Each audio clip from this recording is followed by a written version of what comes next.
Hey guys, Tom Fernandez here with another episode of Think Like a Millionaire. And today, guys, we're going to be dissecting four mindset tips from one of my favorite books of all time. This is Kobe Bryant's The Mamba Mentality. So four key takeaways from this book and how these four takeaways coincide with having a millionaire mindset. I'm going to check my audio real quick.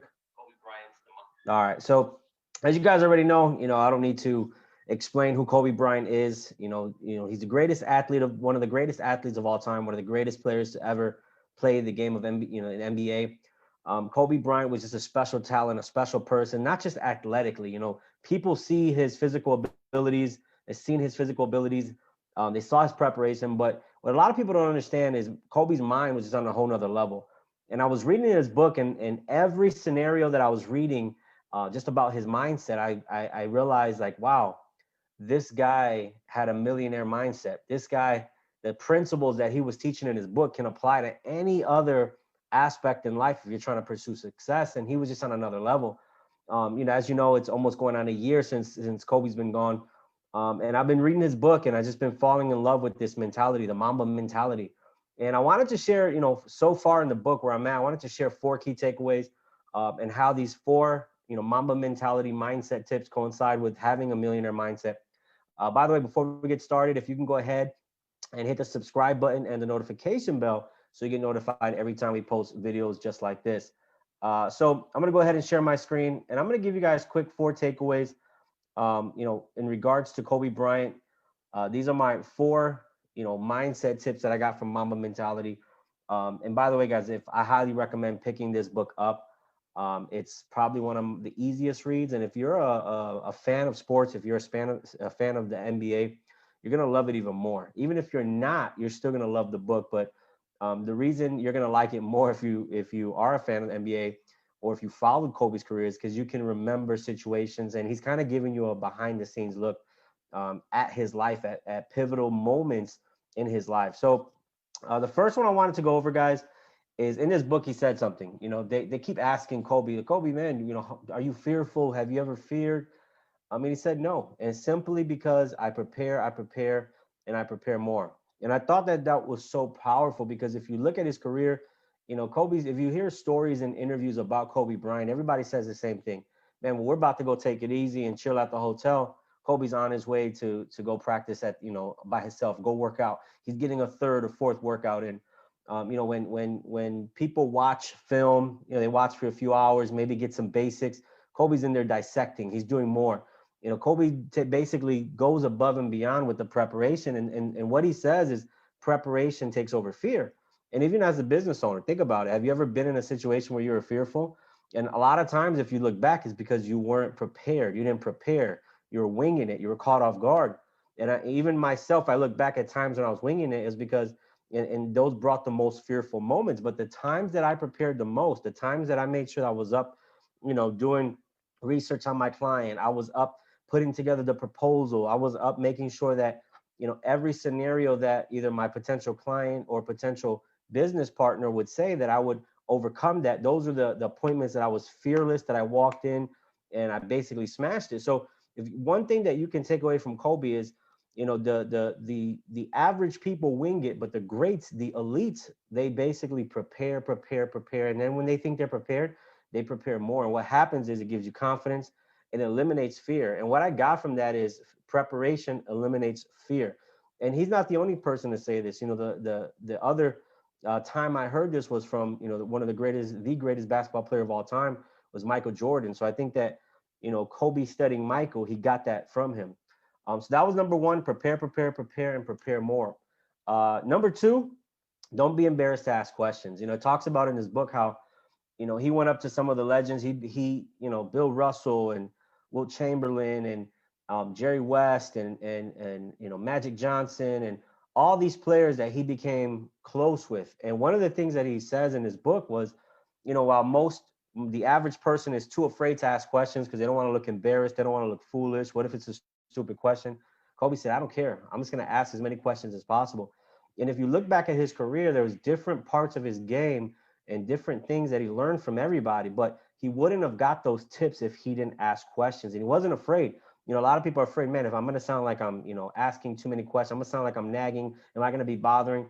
He didn't care at all. And one of the things he said, one of the statements in his book was, I would rather be embarrassed at that moment than 3, 4, 5, 6, 7, 8 years pass by and I look back and I don't have any rings. I would be even more embarrassed.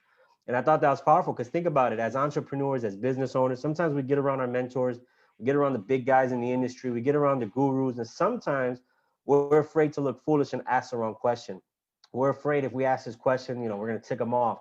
But going forward, one of the things I said, I'm just going to ask the question. If I look foolish, I look foolish because, it gets me closer to my desired result.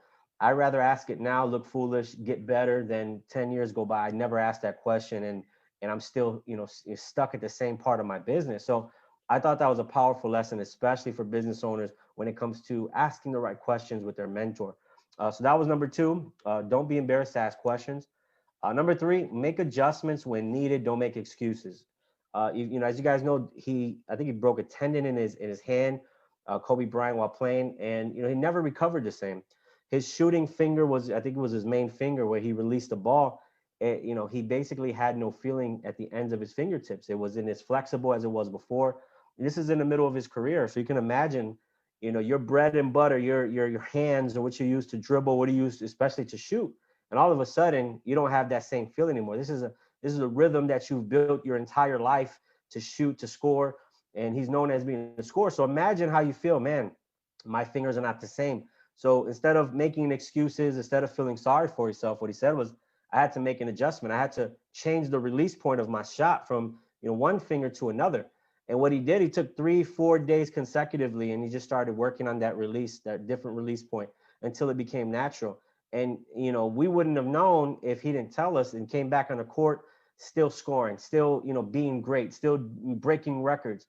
And as business owners, as entrepreneurs, as people pursuing journey, looking to become millionaires, sometimes so situations in our life get altered. Sometimes our advantages are gone, and sometimes what you thought was there is no longer there, and we're hit with all these curveballs, and we're hit left and right, and we're blindsided.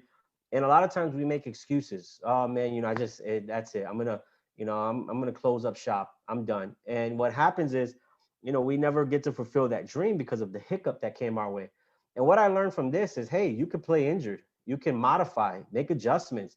If something happens, if you're low on cash, a financial issue comes, go ahead and figure it out. Look, make an adjustment, do this. And I started thinking about entrepreneurs that I follow, and when they shared similar stories, and there was entrepreneurs that I know who, for example, Patrick Bet-David. Patrick Bet-David started his company, and he was immediately sued. Imagine that. Imagine you are a brand new company, and all of a sudden, you're looking to do big things. You got your little capital. You're looking to, reinvest and grow the company, and then boom, a big giant company comes to sue you. What do you do at that point, right?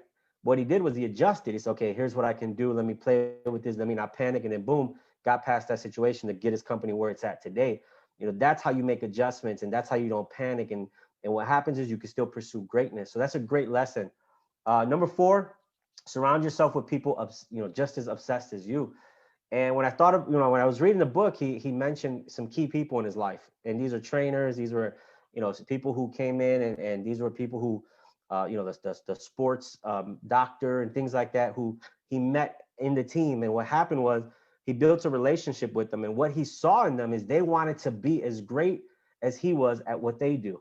They were obsessed with what they do. They were obsessed with getting results. They were obsessed with being the best of the best. And what happened was he latched onto those people. He kept them around him. And those are the people that he kept with for a long term, built relationships with these people because their greatness complemented his greatness and vice versa. And I thought that was a powerful lesson because you think these are just the trainers. These are just the people that are stretching his legs before the game, that are wrapping his fingers. But yet he still wanted them around him because he saw that they were the great of the great. He saw that they loved what they did. That same passion that he had for what he did, they have for what they did. And I started thinking, okay, as a business owner, we can incorporate this as well.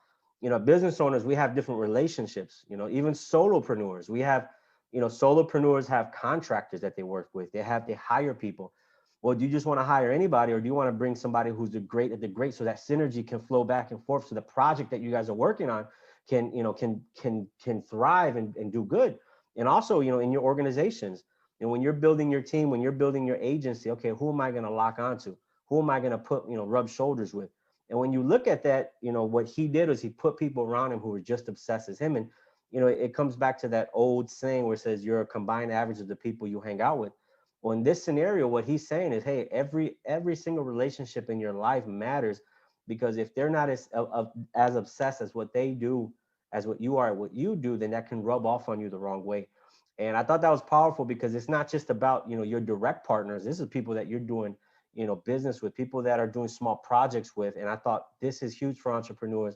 And now going forward, my lesson is I'm going to seek out the people who are looking to be the best of the best.